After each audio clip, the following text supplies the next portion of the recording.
안녕하세요. 미팅룸에서 미술시장 연구팀 디렉터로 활동하고 있는 이경민입니다.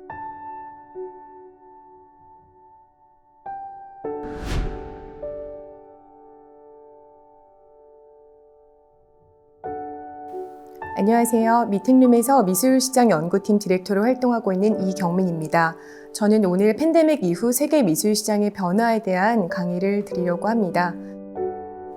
강의에 앞서서 미팅룸에 대해서 간단히 말씀을 드리려고 하는데요. 미팅룸은 큐레이터, 작품 보존가, 그리고 연구자 5명으로 구성된 비영리 연구단체입니다.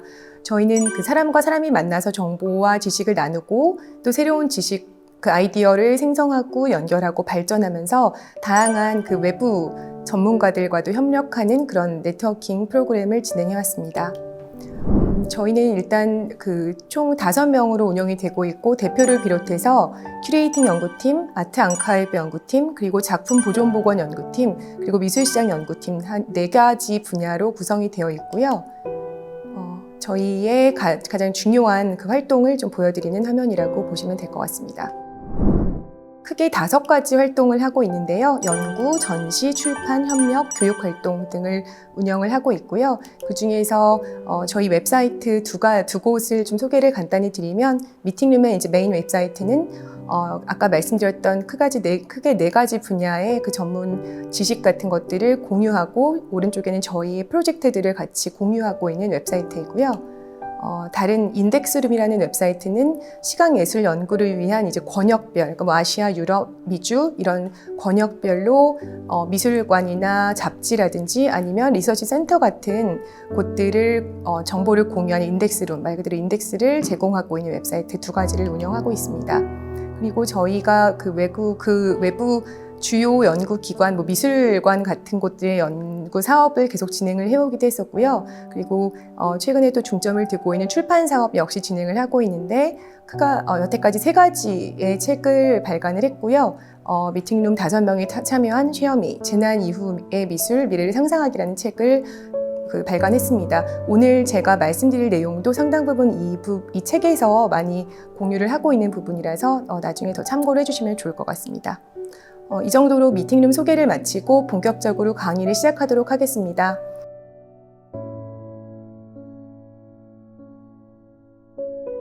세계보건기구 WHO가 2020년 3월 11일에 코로나19를 팬데믹으로 규정을 했는데요. 선언을 했는데 그 이후에 미술시장은 굉장히 빠르게 온라인으로 전환했습니다.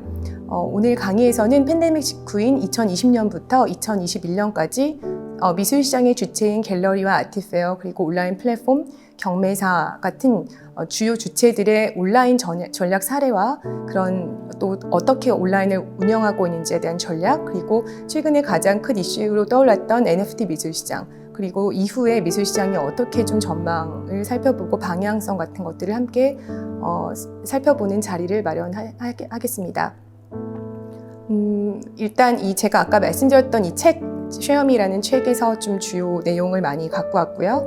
그리고 그 책 출간에 앞서서 예술경영지원센터가 운영하는 온라인 플랫폼인 K-아트마켓에서 제가 2년 동안 연재를 했던 내용이 있어서 그곳에 들어가서도 중요한 내용을 좀 보실 수 있습니다. 우선 팬데믹 이후 온라인으로 미술시장이 이동한 그런 사례들과 중심 이야기들을 좀 살펴보도록 하겠습니다. 크게 2020년 그리고 2021년으로 좀 구분을 해서 보여드리려고 하는데요.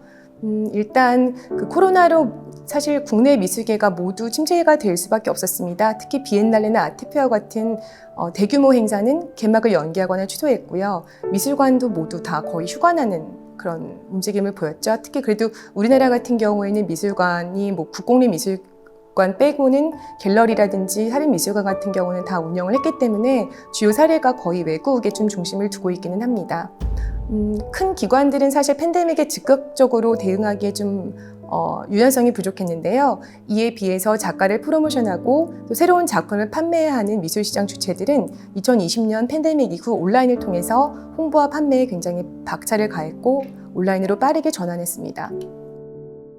온라인 미술시장이 도대체 어느 정도의 규모인가를 좀 궁금해하시는 분들이 있어서 가장 공신력 있는 디 아트마켓이라는 리포트의 한 사례를 갖고 왔는데요. 이 리포트는 아트바젤을 후원하는 그 영국의 은행인 UBS가 함께 발간하는 리포트입니다. 그래서 전 세계 고미술부터 미술, 현대 미술, 동시대 미술까지 모두 다 경매사, 아트페어, 갤러리, 그리고 또 온라인에서 판매된 모든 것들을 다 조사하고 있는 그런 보고서인데요. 2020년 전 세계 그 고미술과 동시대 미술 작품이 어떤 경로로든 판매된 세일즈 그 총액은 55조 원 정도라고 집계를 했습니다. 그래서 이것은 2019년 대비 22% 감소한 금액인데요. 이와 반면에 온라인 세일즈는 14조 원을 달성해서 2019년에 그 한 7조 원보다 거의 2배 이상 가까이 뛰었습니다. 그래서 원래는 보통 전 세계 미술 시장 규모에서 온라인 미술 시장이 10% 정도를 차지하는 것으로 계속해서 집계가 되었는데 굉장히 이례적으로 2020년은 팬데믹 이후에 온라인 거래가 급증하면서 전 세계 미술 시장 규모에서 온라인이 차지하는 규모가 25%로 거의 2배 이상 뛰었다고 보시면 될 것 같습니다. 그리고 2020년 팬데믹으로 국제 아트 페어들 중에서 한 61% 정도가 모두 온라인으로 전환되거나 취소되었거든요. 그래서 이렇게 온라인으로 어떤 움직임을 좀 보였는지를 구체적으로 말씀드리겠습니다. 이건 제가 만든 표인데요. 그 온라인 미술 시장의 역사를 좀 간단히 정리를 해봤어요. 그래서 가장 먼저 사실 온라인으로 전환했던 곳은 온라인 경매입니다. 1999년에 미국의 헤리티지 옥션이 온라인 경매를 가장 먼저 시작했고 그 이후에 소더비와 크리스티 등도 2000년대 초반 후반 정도부터 온라인 경매에 본격적으로 뛰어들었고 2010년대에는 온라인 온리 경매들이 생겨나기 시작했습니다. 그리고 2000년대 들어서는 미술관을 포함한 그 모든 갤러리들이라든지 이런 곳들의 정보와 전시 정보, 작가 정보, 가격 정보 같은 것들을 공유하기 시작한 온라인 플랫폼이 2000년대에 좀 많이 늘어나기 시작했고요. 그리고 2010년대 들어서는 온라인 아트페어가 처음으로 열렸고 뒤에는 이제 온라인 뷰잉룸이라는 그런 웹페이지를 또 소개를 뒤에서 해드리겠습니다. 그리고 이후에 이제 VR, AR, AI나 그 인공지능이죠, 머신러닝 같은 기술들이 또 미술 시장에 적용이 되었습니다. 사실 이 기술 사례는 제가 그 아까 말씀드렸던 책과 웹페이지에서 보실 수가 있는데 오늘 다 다루기에는 너무 내용이 많을 것 같아서 오늘은 기술 부분을 좀 빼고 말씀을 드리려고 합니다. 그리고 2014년에 사실 첫 NFT 작품이 나왔는데요. 미술 시장에서 좀 주목을 받기 시작한 건 2010년대 후반 정도였고 2021년, 그러니까 올해 초에 비플의 그 크리스티 경매로 NFT가 전 세계 미술 시장의 핫 키워드로 등장을 했습니다. 그래서 이렇게 온라인 미술 시장이 좀 어떻게 시작되었고 흘러왔는지에 대해서 간단하게 소개를 드렸습니다. 우선 그 미술시장 주체들의 변화들 중에서 갤러리의 움직임들을 좀 살펴볼 텐데요. 갤러리의 온라인 뷰잉룸, 그러니까 OVR이라고도 줄여서 말을 하는데 지금 페이지를 보시면 이 페이지는 데이비드 워너라는 미국 굉장히 큰 세계적인 5대 화랑 중에 하나라고 볼 수 있는 데이비드 워너 갤러리의 온라인 뷰잉룸입니다. 여기 보시면 굉장히 많은 정보가 올라와 있어요. 한 온라인으로 전시를 꾸리고 그곳의 작품과 작가에 대한 정보를 이미지라든지 텍스트 그리고 동영상, 인터뷰 같은 것들로 다층적으로 구성을 해놨습니다. 온라인으로 말 그대로 보여주는 공간이라고 생각하시면 될 것 같은데요. 이 온라인 뷰잉룸이라는 단어를 먼저 가장 빨리 사용했던 곳이 데이비드 워너 갤러리입니다. 2017년에 처음으로 이런 온라인 뷰잉룸이라는 말과 페이지의 사례를 시작했고요. 그 이후에 2018년 가고시안 갤러리도 온라인 뷰잉룸을 시작했습니다. 이 온라인 뷰잉룸은 갤러리와 아트페어가 오프라인 전시를 대체하고 보완하는 수단으로 급부상했습니다. 이렇게 그 팬데믹 이후에 굉장히 많이, 사실 2017년, 2018년만 해도 데이비드 워너와 가고시안 외에는 온라인 뷰잉룸을 사용하는 곳이 없었는데요. 2020년 말이 되니까 이제 그 이후에는 주요 갤러리들이 거의 다 자신들의 웹사이트 안에 온라인 뷰잉룸 페이지를 따로 열어서 그 팬데믹으로 전시를 열지 못하거나 아니면 자기 공간을 찾지 못하는 고객들을 위해서 온라인으로 작품을 전시하고 하고 판매하는 그런 전략을 세우기도 했습니다. 지금 보여드린 페이지가 조금 평면적인 페이지였다면 여기 동영상을 보시면 하우서 앤 월스라는 또 굉장히 큰 갤러리죠. 이 갤러리는 조금 더 다른 접근 방식을 취했습니다. 이건 이제 작년 그 이미지이기는 한데요. VR 기술을 적용을 해서 보시면 이곳이 마치 전시 걸려있는 작품을 전시 공간을 VR로 촬영한 것처럼 보이시겠지만 사실은 이 벽이랑 이런 게 다 세워지기 전에 모든 걸 다 미리 측정을 해서 실제 작품이 걸려있지 않은 상태로 합성을 해서 보여준 사례거든요. 그래서 그 아트랩이라는 거를 하우스앤월스가 시작을 하면서 그곳에서 뭐 게임 산업이나 건축 산업 같은 곳의 전문 지식 그 기술들을 활용해서 실제로 열기 전의 공간에 이 작품이 걸려있는 것 같은 그런 것을 연출했습니다. 말씀드리지 않으면 이게 마치 정말로 있는 공간을 촬영한 것처럼 보일 텐데요. 그렇지 않습니다. 이 공간은 스페인의 그 메노르카라는 섬에 몇 달 전에 개관을 했지만 이게 개관하기 한참 전에 아직 정비가 되지 않은 상태에서 전시를 선보이기도 했습니다. 이 외에 퀘닉 갤러리와 리슨 갤러리 같은 경우도 VR과 AR 기술을 활용한 그런 온라인 뷰잉룸을 많이 선보이기도 했습니다. 뒤에 아트페어로 넘어갈 텐데요. 아트페어 같은 경우는 사실 미술시장 주체들 중에서 팬데믹으로 가장 큰 타격을 입었다고 볼 수 있습니다. 아트페어는 5일 정도의 기간 동안 수만 명이 방문하는 굉장히 대형 국제 전시이기 때문에 집합금지 명령으로 개최되지 못하거나 아니면 뭐 자가격리 같은 걸 해야 되니까 외국 갤러리 같은 경우에는 그 나라에 방문을 할 수가 없는 상황이 됐거든요. 그래서 아까 말씀드린 것처럼 61%가 취소되었고 그 취소되거나 온라인으로 전환이 된 사례가 굉장히 많았습니다. 저희가 많이 알고 있는 뭐 아트바젤이나 프리즈나 키아프 같은 아트페어 같은 경우는 모두 다 온라인으로 전환을 했다고 보시면 무방할 것 같습니다. 올해에는 그래도 열리기 시작했지만 2020년에는 아무것도 열리지 못했는데요.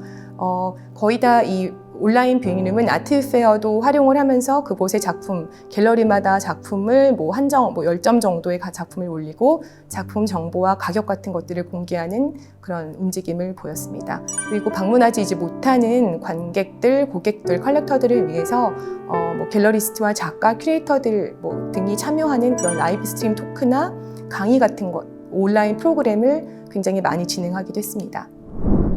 아까 보여드린 건 아트바젤 웹사이트였고요. 이번에 보여드리는 거는 프리즈 런던과 마스터 페이지입니다. 사실 별로 크게 아주 다르지는 않지만 열리지 못한 곳들을 해소하기 위해서 온라인으로 진행을 많이 했습니다.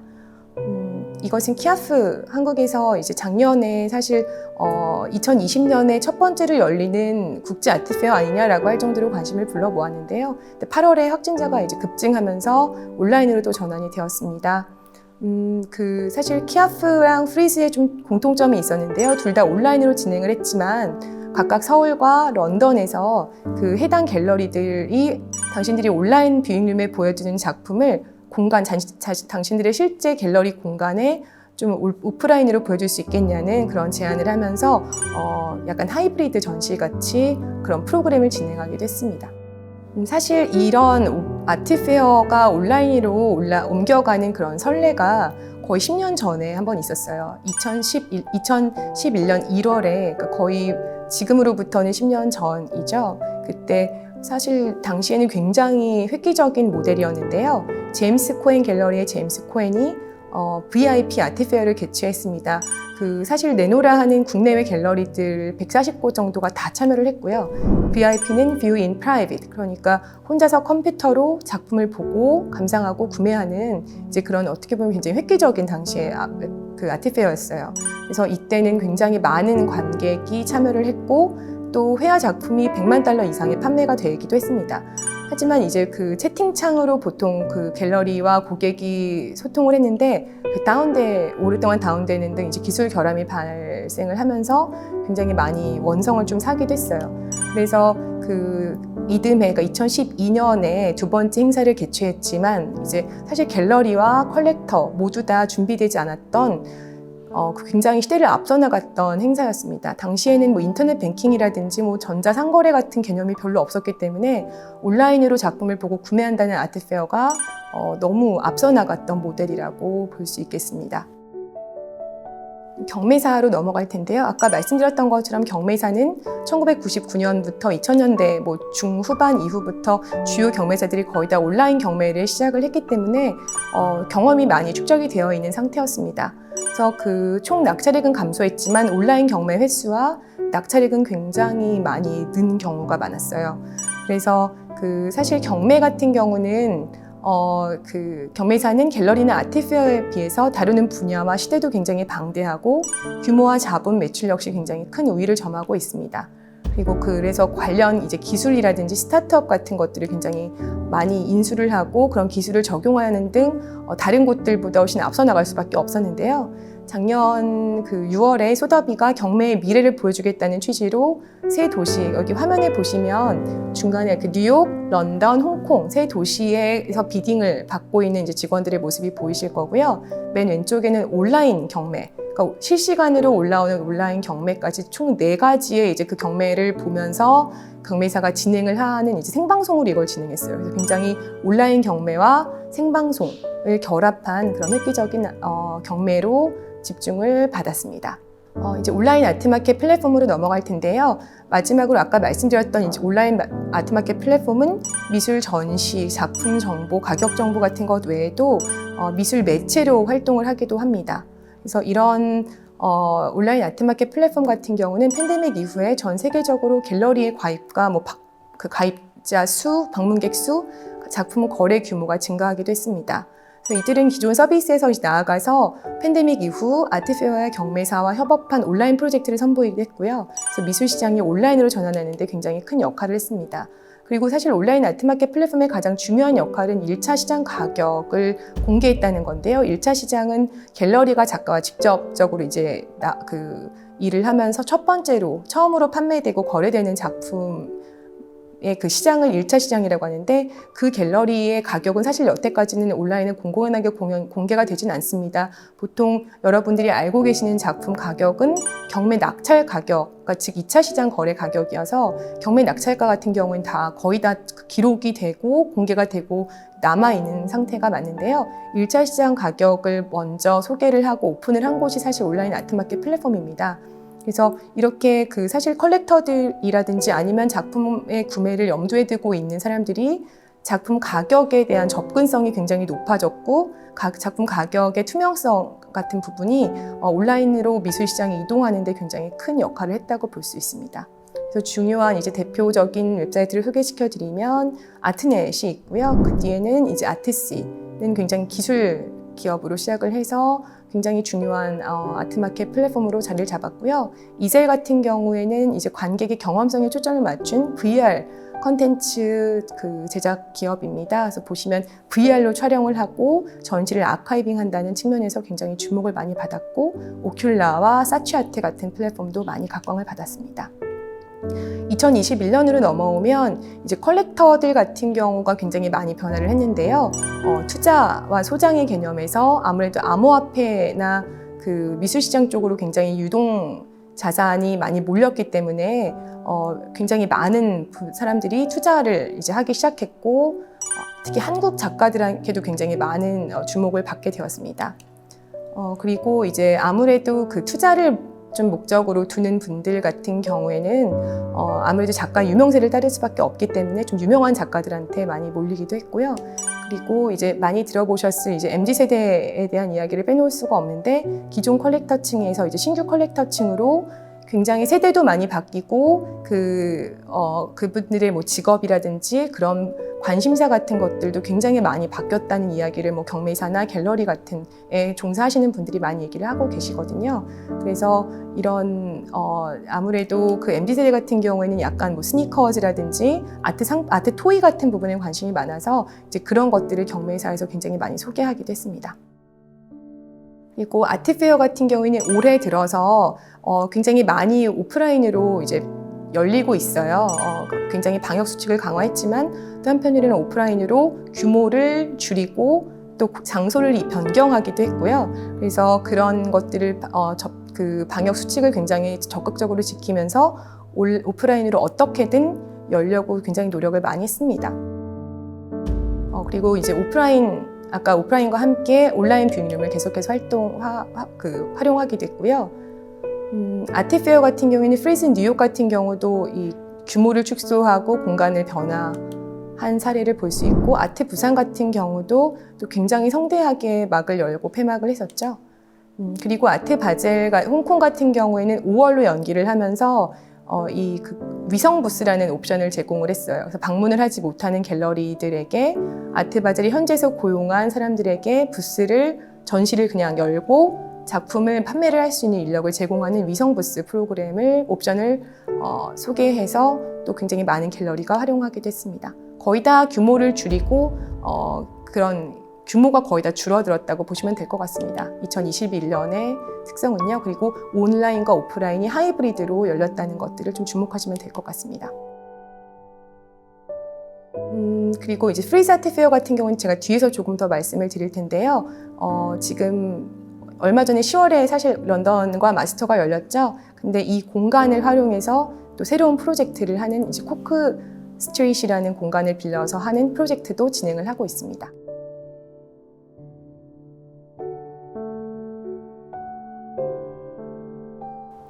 두 번째로는 2021년에 굉장히 첨예한 이슈로 떠올랐던 NFT에 대해서 그 주요 이슈와 한계와 전망에 대해서 간단하게 살펴보겠습니다. 일단 제가 말씀드린 내용은 이렇게 한 7가지 정도를 크게 말씀을 드리려고 합니다. 그래서 NFT의 개념에 대해서 간단히 말씀을 드리면 너무 많이 들어보셨을 것 같아요. 근데 한 번 더 말씀을 드리자면 Non-Fungible Token이라는 말의 약자라고 보시면 됩니다. 대체 불가능한 토큰인데요. 그 사람들이 fungible이라는 단어에 대해서 외국인들도 굳이 왜 fungible이라는 단어를 쓰냐라고 할 정도로 좀 이제 생소할 수 있는 단어인데 replaceable, 그러니까 대체가 가능하다고 보시면 될 것 같고요. 왼쪽과 오른쪽은 이제 제가 이 이미지는 그 밑에 출처를 밝히고 갖고 온 이미지인데요. 대체 가능하다는 건 1달러랑 1달러는 같은 동일한 가치를 가지기 때문에 교환이 가능하다는 거죠. 그리고 이더리움과 비트코인도 모두 마찬가지입니다. 하지만 그 대체 불가능한 것은 맨 위에 있는 거 이제 크립토키티라는 NFT의 굉장히 중요한 콜렉터블 중에 하나인데요. 크립토키티의 고양이들은 다 모양이 다르고 성질도 다 다릅니다. 그리고 내가 사는 집과 다른 분이 사는 집이 동일한 가치를 지닐 수는 없죠. 그래서 너무나 다 아시다시피 사실 미술 작품, 예술 작품은 그 어떤 작품도 동일한 가치를 지닐 수 없습니다. 에디션이 있는 작품 같은 경우조차도 번호에 따라서 좀 다를 수도 있는 것처럼 예술 작품 같은 경우에는 동일한 가치를 지니기가 너무 힘든 성질이기 때문에 어쨌든 1대1로 대체를 할 수 없다는 그런 자산이라고 생각하시면 될 것 같습니다. 그래서 그 NFT화된 모든 파일에는 블록체인 기술로 고유 인식값이 부여되기 때문에 진품성과 원본성을 보장할 수 있고 또 작품의 정보와 창작자와 소유자를 포함한 거래 내역이 모두 암호화되어서 블록체인에 기록되기 때문에 해킹이나 조작, 훼손이나 진위 여부 논란에서 좀 자유롭다는 안전하다고 평가를 받고 있습니다. 그리고 이후에 자유롭게 사고 팔 수 있는 투자 자산으로서의 기능도 있고요. 사실 그 사진이나 영상 작업, 넷아트 이런 디지털 아트는 제작된 지 굉장히 오래됐지만 다른 매체에 비해서 판매되는 경우가 좀 훨씬 현저하게 적었습니다. 왜냐하면 원본과 복사본을 어떻게 구분하는가가 가장 큰 관건이었고 그래서 작가들은 저마다 복제할 수 없는 그런 프로그래밍 같은 장치를 마련하기도 했습니다. 그래서 시장성을 띠고 이제 가치를 유지하기에 취약점이 많았던 디지털 아트는 최근에 이제 블록체인 기술을 기반으로 작품이 진품인지 원본을 소장한 이가 누구인지 그리고 그 전에 누구를 거쳐서 내 손까지 오게 되었는지 같은 것들을 보증할 수 있는 이제 NFT 기술이 발달을 하면서 거래량이 폭발적으로 늘었습니다. 그래서 사실 이 NFT에 투자하는 그런 컬렉터들은 암호화폐 관련 기업가나 암호화폐 투자로 이제 큰 수익을 거둔 투자자들 그리고 메타버스나 게임 아트 상품 같은 곳에 이제 큰 관심을 갖고 있는 MZ세대 같은 경우를 중심으로 디지털 작품의 가치를 부여하는 컬렉터랑 이제 작가가 급속도로 늘어나면서 미술 시장의 규모가 굉장히 커지고 있습니다. 아까 말씀드렸던 그 미술 시장이 온라인으로 전환하는 데 큰 도움을 주었던 온라인 아트마켓 플랫폼처럼 NFT를 작품을 사고 팔 수 있는 곳을 마켓플레이스라고 보통 얘기를 하는데요. 이 마켓플레이스는 창작자와 구매자를 연결해주는 그런 소통 플랫폼 역할도 하지만 이제 NFT 그 자신의 디지털 작업을 NFT로 변환하는 그런 기능까지 모두 그 더 많은 절차를 포함한다고 보시면 될 것 같습니다. 그래서 그 사실 자신의 작품을 NFT화하기 위해서는 마켓플레이스에 보통 가입을 하고 이 자신의 가상 월렛을, 가상 지갑을 만듭니다. 그리고 자신의 파일, 그러니까 디지털 파일과 작품 정보를 업로드하게 되면 이제 경매 방식으로 이 작품을 판매할 것이냐 아니면 일정 금액으로 판매할 것이냐 같은 것들을 선택할 수 있거든요. 많은 옵션이 있고 이 작품을 NFT로 변환하는, 그러니까 NFT화하기 위해서 내야 되는 비용을 가스 피라고 하는데요. 가스 비용을 지불을 하면 이제 NFT로 승인을 받고 그 뒤로 바로 거래를 할 수 있는, 물론 뭐 모든 마켓플레이스마다 절차는 다르지만 간단한 그냥 좀 공통적인 절차라고 보시면 될 것 같습니다. 그 작품을 디지털 파일을 NFT로 바꾸는, 변환하는 것을 민트한다고 얘기를 하는데요. 이렇게 마켓플레이스는 사실 블록체인이나 스마트 계약 같은 것들을 창작자가 다 이해하기 힘들기 때문에 이런 절차를 간소화해서 창작자가 손쉽게 NFT로 작품을 민팅하고 거래할 수 있는 생태계를 제공하는 곳이라고 보시면 될 것 같습니다. 주요 마켓플레이스는 여기 밑에 아래 보시면 오픈시나 슈퍼레어, 니프티 게이트웨이, 파운데이션 같은 그런 주요 마켓플레이스들이 성황리에 운영되고 있습니다. 너무 많이 이제 보셨을 비플 얘기를 간단히 하자면, 그 크리스티가 올해 3월에, 그러니까 2월 말부터 사실 시작은 했는데 며칠 동안 열어놨었죠. 그 비플의 Everydays라는 그 매일 첫 5,000일이라는 작품이 이제 나왔는데 많이 보셨을 것 같아요. 780억 원에 낙찰이 됐다는 것도 알고 계실 거고, 이게 사실은 처음에 $100에서 시작을 했어요. 근데 이제 굉장히 몇백 건의 응찰을 거쳐서 이게 미국 돈으로 이제 $6,900만 이상의 낙찰이 되었죠. 그래서 사실 이 작품은 자세히 보시면 5,000점의 이미지가 모여있는 작품이잖아요. 그래서 2007년부터 2021년까지 매일 작품 하나씩을 그리고 손으로 그린 것도 있고요. 초반에는 나중에는 디지털 작업을 한 것도 있는데, 자신의 SNS에 하루도 빼놓지 않고 5,000일 동안 공유했던 작품 5,000점을 모아서 만들었던 것이었고요. 그래서 사실 이 NFT를 거래할 때 이 파일을 받는다고, 이 파일을 거래한다고 생각하시면 사실 그렇지 않고요. 원본 파일을 주는 게 아니라 이게 어디에 저장이 되어 있고 어떤 정보를 갖고 있고 며칠에 민팅이 되었고 작가가 직접 이것을 NFT로 민팅을 했다, 이런 정보가 담긴 웹사이트 링크만 제공이 돼요.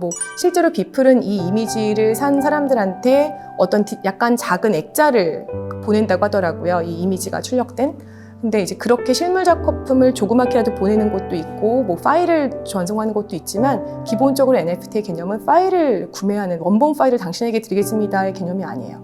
원본 파일은 그 주소를 알면 누구나 다운을 받을 수도 있는 경우가 있고요. 심지어 크리스티 웹사이트에 가면 아직도 이 작품을 굉장히 슈퍼줌이라고 해서 크게 다 키워서 보고 다운로드를 누구나 받을 수 있습니다.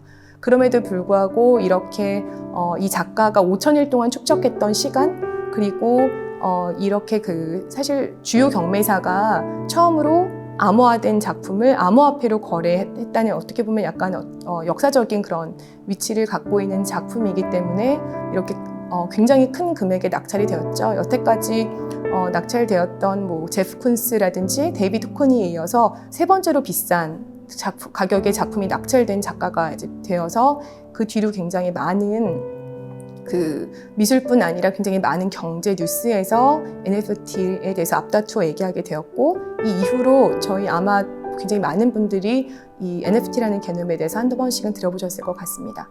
그래서 이 작품을 구매한 사람은 사실 메타코반이라는 그 블록체인 관련 프로젝트를 운영하는 메타버스사의 이제 설립자인데요. 굉장히 예전부터 암호화폐에 투자를 해서 큰 돈을 벌기도 했던 사람이었거든요. 그래서 이게 사실 투자 목적이 너무나 분명했어요. 그래서 지금 얼마 전에 뉴욕에서도 이 작품을 실물이라고 해봤자 화면 아니긴 했지만 전시를 통해서 공개를 하기도 했고, 메타버스 상에서도 굉장히 많은 움직임을 보이고 있는 기업입니다. 이렇게 NFT에 굉장히 중요한 점을 찍었던 작품을 소개를 드렸고요. 사실 최초의 NFT 작품은 무엇일까라고 이제 궁금하시는 분들도 계실 텐데요. 이 이미지를 보시면 막 움직이는 이제 영상인데, 이 작품이 첫 번째로 NFT 작품으로 기록이 되어 있습니다. 2014년에 케빈 맥코이라는 작가가 뉴욕 뮤지엄 산하의 라이솜이라는 기관을 통해서 이것을 만들었어요. 7on7이라는 프로젝트를 통해서 과학자랑 협업해서 작품 정보를 이런 블록체인에 기록하는 그런 움직임을 처음으로 시도를 했고요. 그 컨퍼런스가 열리는 건 오후였고, 이 작품은 오전에 이 작가가 미리 이 NFT로 등록을 해요. 블록체인에 암호화로 기록을 하고 실제로 그 아까 컨퍼런스에서 보여줬던 작품은 다른 작품이긴 한데요. 여하튼 이 작품이 그 컨퍼런스에서 공개되진 않았지만 이후에 소더비의 그 기획 경매를 통해서 굉장히 큰 가격에 높은 가격에 낙찰이 되었습니다.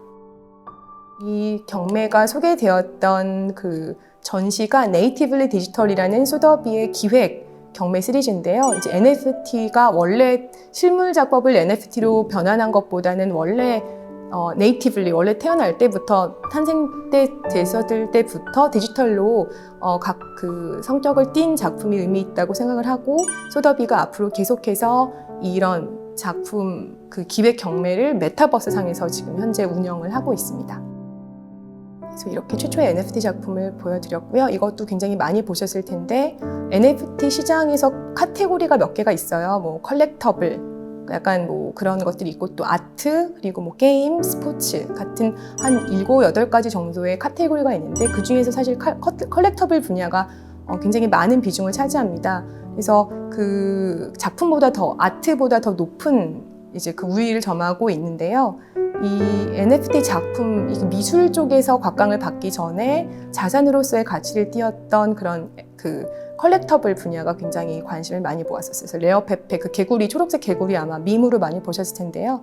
그런 거랑 또 크립토 키티라는 게임이 있었죠. 그리고 이제 지금 보여드리는 크립토 펑크라는 이 이미지가 한 10,000개 정도의 이미지를 라바랩스가 2017년부터 공개를 했고 이 하나가 굉장히 높은 가격에 판매가 되고 요즘에 제가 뒤에서 간단히 말씀을 드리겠지만 요즘에 이 이미지를 실제로 이거 소유권이 내가 라고 밝히면서 굉장히 유명한 외국의 그런 유명 인사들 있잖아요. 뭐 연예인들 같은 사람들이 트위터에 자기가 구매한 이 크립토 펑크 이미지를 자신의 프로필로 사용하는 그런 문화가 또 굉장히 많이 보여지고 있습니다.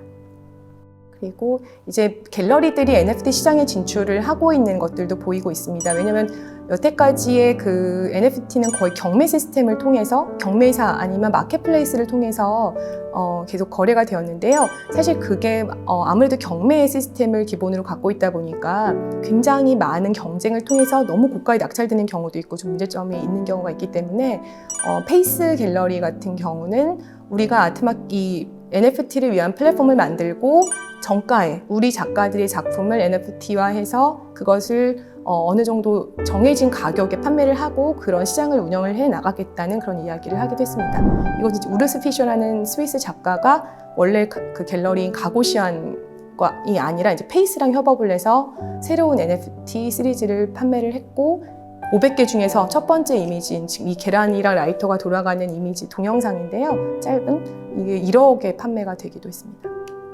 굉장히 좀 갤러리들이 이제 점차 NFT 시장에 발을 들여놓고 있습니다. 그래서 NFT는 사실 가능성이 굉장히 많다고 볼 수 있을 것 같아요. 그래서 일단 처음에 아까 그 민팅하기 하면서 작품의 그 작가 로열티, 그러니까 판매가 다시 됐을 때 내가 그것의 일부의 가격을 받는 것들로 처음에 설정을 해왔기 때문에 그 이후에 계속 판매가 될 때마다 일종의 어떻게 보면 로열티를 이제 받을 수 있는 기능이 있고 또 디지털 아트의 시장 진출 가능성을 확대했습니다. 그리고 또 새로운 시장의 지평을 확대하면서 새로운 작가들과 컬렉터들이 굉장히 많이 발굴하고 모이게 되는 그런 가능성을 또 띠게도 됐고요. 한편으로는 한계와 논란도 굉장히 많습니다. 뭐 저작권이라든지 거품, 그 컬렉터인가 투자자인가라고 할 수 있는 굉장히 사실 고가에 낙찰되는 그런 작품들은 일종의 투자 목적을 분명히 띠고 이것을 활용하기 위해서 자신들의 이후 사업에서 활용하기 위한 그런 투자 목적이 너무 분명하다는 문제점도 있었고 또 환경 이슈가 있고 해킹 이슈 같은 것들이 있어서 간단히 이거는 그 뱅스 작품을 NFT화한 다음에 불로 태워서 원래 작품보다 4배가 넘는 가격의 NFT를 판매하면서 좀 논란이 되었던 저작권 이슈가 있었고 이것은 이제 그 트위터, 첫 번째 트위터죠. CEO가 발행했던 트위터를 구매한 사람 역시 또 이제 블록체인이라든지 암호화폐 관련 그런 사람들이었고 또 환경 문제는 사실 블록체인 운영하는 네트워킹 컴퓨터가 너무나 막대한 전기를 사용하고 탄소도 배출하는데 그 비플 아까 말씀드렸던 세일즈에 통해서 배출된 탄소가 78,000kg이라고 해요. 그러니까 이게 13가구가 1년 동안 사용하는 그런 전기 사용량이고 거기서 배출하는 탄소 사용량이라고 합니다. 그래서 굉장히 많은 이슈를 좀 문제를 불러일으켰는데 이제 가장 NFT가 이제 이더리움이라는 그 베이스로 블록체인을 베이스로 운영이 되는데 이더리움이 이제 내년에 2.0으로 업그레이드를 하면서 우리는 탄소 배출과 전기 사용량을 90% 이상 감축하겠다고 밝히기도 했습니다. 해킹 이슈는 사실 조금 복잡한 부분이라서 이렇게 NFT 작품조차도 해킹이 되는 경우가 있다는 그런 사례들을 제가 아까 말씀드렸던 K 아트마켓과 제 책에도 썼기 때문에 그 내용을 좀 참고해 주시면 좋을 것 같습니다. 그리고 이제 NFT 시장이 결국 메타버스라는 공간으로 가게 되면서 메타버스 시장이 이제 결국 NFT 미술품이 거래가 되고 활용되고 확장되는 그런 플랫폼일 거라고 미래를 점치는 분들도 굉장히 많습니다. 그래서 굉장히 논란과 한계도 많지만 또 가능성도 있기 때문에 이런 것들을 좀 알고 접근하시면 좋을 것 같습니다.